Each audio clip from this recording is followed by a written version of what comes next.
अस्सलामुअलैकुम। अली रज़ा डार केस में ये दोनों जो गैर मुल्की ख़वातीन थी, आप ये लिख लीजिए, ये दोनों अमीर होने वाली हैं। ये मेरी प्रेडिक्शन है। आप सोचेंगे ये मैंने क्या बात की है। जी आप भी सोचिए, आप अपने कमेंट्स नीचे बॉक्स में आप रजिस्टर करवा सकते हैं कि ये अमीर क्यों होने वाली हैं और कैसे होंगी और क्यों होगी। आप इसको समझिए और याद रखिएगा कि अगर ये अमीर ना हुई तो बकरा ज़िबा नहीं बल्कि झटका होगा। अब इस बात को भी आप समझिए। हर चीज़ मैंने समझाने के लिए तो नहीं रखी हुई, आप भी माशाल्लाह समझदार हैं, कुछ बातें आपको भी समझ में आने चाहिए। तो दोनों पे बातें बहुत हो चुकी हैं, मैं कुछ थोड़ी सी डिफरेंट बात करता हूँ। मैं इंटरनेशनल मीडिया पे आता हूँ। मैंने आज थोड़ा सी इस पे ऊपर रिसर्च की और मैंने उसके बाद इंटरनेशनल मीडिया की न्यूज़ उठाई और मुझे उससे काफ़ी तकलीफ़ हुई कि भी ये पाकिस्तान का कैसा इमेज हम दे रहे हैं, जो कि हमने एक बड़े अरसे के बाद ईरान अमेरिका के मुज़ाकरात में हमने जो बिल्ड किया था। तो ये पहली मेरे सामने न्यूज़ है, आप उसको देख लीजिए, आपके स्क्रीन पे आ रही होगी।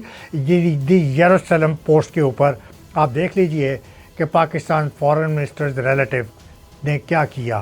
तो उसके बाद आप आगे वियॉन ये देख लीजिए, ये दूसरी न्यूज़ आपके सामने आ रही है, इसको भी आप पढ़ लीजिए कि इसमें क्या लिखा है।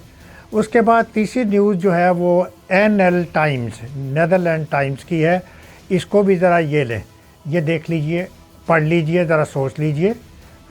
उसके बाद ये एक और ये मैं इस वक्त पढ़ नहीं रहा है ना कि लगी हुई मेरे, तो ये चौथी न्यूज़ है, ये भी आप देख लीजिए इंटरनेशनल मीडिया ने क्या लिखा है।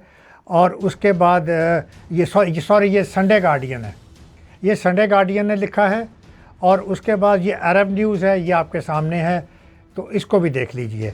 और इसके अलावा ज़ाहिर है मज़ीद मीडिया पे ख़बरें आएंगी, मज़ीद अखबारात में ये चीज़ उछाली जाएंगी और पाकिस्तान का जो भी इमेज है उसको बलिया मेट किया जाएगा। ये हमारे लिए एक बहुत बड़ी जो है सोच का मुकाम है, बायस शर्म का मुकाम है कि हम अपना इमेज बिल्ड करते करते एक दफ़ा फिर हम कहाँ पे पहुँच गए हैं।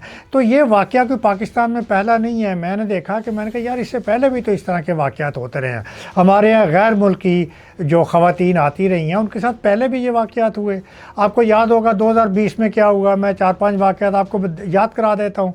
सियालकोट में 2020 में क्या हुआ था, सियालकोट हाईवे के ऊपर वो जिस लड़की का पेट्रोल ख़त्म हो गया था, उसको उसकी बच्चों के सामने उसको गैंग रेप किया गया था और वो फ्रेंच नेशनैलिटी की वो खातून थी।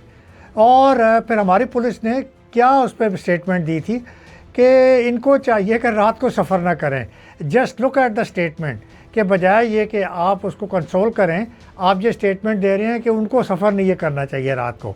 अच्छा, दूसरा 2022 में वाक़या हुआ था, एक अमेरिकन ट्रैवलर थी, व्लॉगर थी, जो कि डीजी खान में फोर्ट मोनरो पे गई थी और वहाँ पे उस 21 साल वो लड़की थी, उसके साथ गैंग रेप हुआ। फिर मुझे एक और वाक़या 2023 का याद आ गया, जब पुलिस ने बदतमीज़ी की एक जोड़े के साथ, जो कि रशियन जोड़ा था, वो साइकिल के ऊपर तोरखम से पाकिस्तान में एंटर हो रहा था और बदतमीज़ी भी की पुलिस ने और उनकी फ़ोटोग्राफ भी बनाई।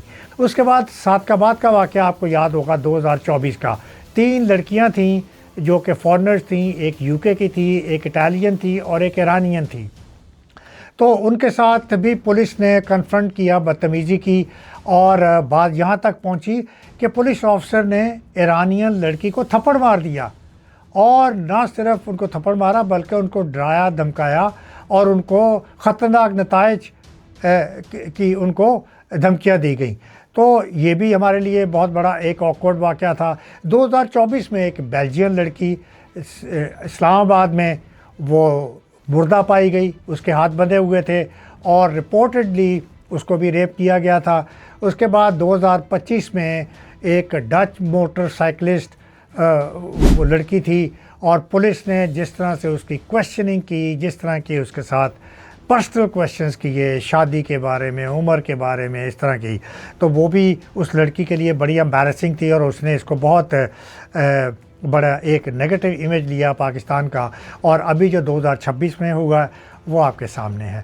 तो मैं कहना ये चाह रहा हूँ कि इस वक्त जब ये वाक़या हुआ है, हम अपने इमेज को काफ़ी हद तक रीबिल्ड कर चुके थे, ख़ास طور پہ جب سے سندور آپریشن ہوا مئی 2025 میں، جب ہم نے انڈیا کو شکست دی، اس کے بعد سے پاکستان کا امیج بلڈ ہونا شروع ہو گیا تھا انٹرنیشنلی۔ دوسرا، پاکستان کا یہ بہت زیادہ امیج بلڈ ہوا جب پاکستان نے رول پلے کیا اس جو ایران اور امریکہ کے درمیان ایک برج کا رول پلے کیا، اور ان دونوں کے درمیان انہوں نے رپروشما کیا، انہوں نے ٹاکس کا موقع فراہم کیا، اسلام آباد ایکارڈ کیا ہوا، اور اس کے بعد ابھی تک پاکستان اس ایفرٹس میں ہے اور تگودو کر رہا ہے کہ یہ دونوں جو مذاکرات ہے، یہ جو ڈیل ہے، یہ کسی طرح سے کامیاب ہو جائے۔ اور ابھی 11 جولائی کو پھر متوقع ہے کہ یہ ڈائلاگ ہوگا اور پاکستان نے پھر اس میں اپنا رول پلے کر رہا ہے۔ تو پاکستان دیکھیے ایک طرف اپنا کتنا پازیٹیو امیج بلڈ کرتا گلوبلی، اور گلوبل جو گلوبل سپیکرز تھے، انالسٹ تھے، وہ بھی پاکستان کے امیج کو بہت زیادہ اپریشیٹ کر رہے تھے، ایڈمائر کر رہے تھے۔ اور اب کیا ہو گیا ہے، اب ہم یہ اس جو علی رضا ڈار کے واقعے نے جو اسحاق ڈار کا نواسا ہے، اس نے ہمارے امیج کتنا اس نے ٹارنش کر دیا ہے، یہ آپ کے سامنے انٹرنیشنل میڈیا پہ خبریں آنا شروع ہو گئی ہیں۔ میرا خیال ہے اب اس کے اوپر تبصرے بھی ہوں گے، اس کے اوپر اوپینینز بھی ہوں گے، اس کے اوپر انٹرنیشنل پوڈ کاسٹ بھی ہوں گے۔ تو جسٹ امیجن کہ ہمارا جو ایک امیج ایک ہمارا جو بحال ہوا تھا، وہ کس حد تک دوبارہ خراب ہونے جا رہا ہے، اور کیا میسیج دنیا کو دینے جا رہے ہیں ہم۔ ہمارے ہاں جو کہ ایک فورن ڈائریکٹ انویسٹمنٹ ایکسپیکٹڈ تھی، ہمارے ہاں جو فورن انویسٹر ایکسپیکٹڈ تھے، وہ کہاں جائیں گے۔ ہمارے ہاں جو ہم خواب دیکھ رہے تھے کہ ٹورزم جو ہے وہ بڑھے گا، وہ کیسے ٹورزم اوپر جائے گا۔ اور ہمارے لیے تو یہ بہت بڑا جھٹکا ہے، اور اس موقع کو بھارت اور اسرائیل تو کبھی بھی جانے نہیں دیں گے، اور ان کی تو بھرپور کوشش ہوگی کہ پاکستان کو جتنا زیادہ ڈیفیم، بلیم اور ملائن یعنی کہ بدنام کیا جا سکے، اس کو بھارت اور اسرائیل ان کو یہ فائدہ ہوگا۔ تو جاتے جاتے میں یہ بات آپ کو بتا دوں کہ یہ جیسا بھی واقعہ ہے ہوا تو بہت برا ہے، لیکن اگر یہ مس مینج ہو گیا اور اس کو پراپرلی ٹیکل نہ کیا گیا تو یہ موجودہ حکومت کی بھی چولہے ہلا دے گا، اور ان کے لیے ایک بہت بڑا سیٹ بیک ہوگا۔ اس لیے میں سمجھتا ہوں کہ اس واقعے کو ٹرانسپیرنسی کے ساتھ، سوجھ بوجھ کے ساتھ اور سنسیریٹی کے ساتھ ڈیل کیا جائے گا، تاکہ ملک کا مزید امیج خراب ہونے سے بچ جائے۔ اجازت دیجیے، اللہ حافظ۔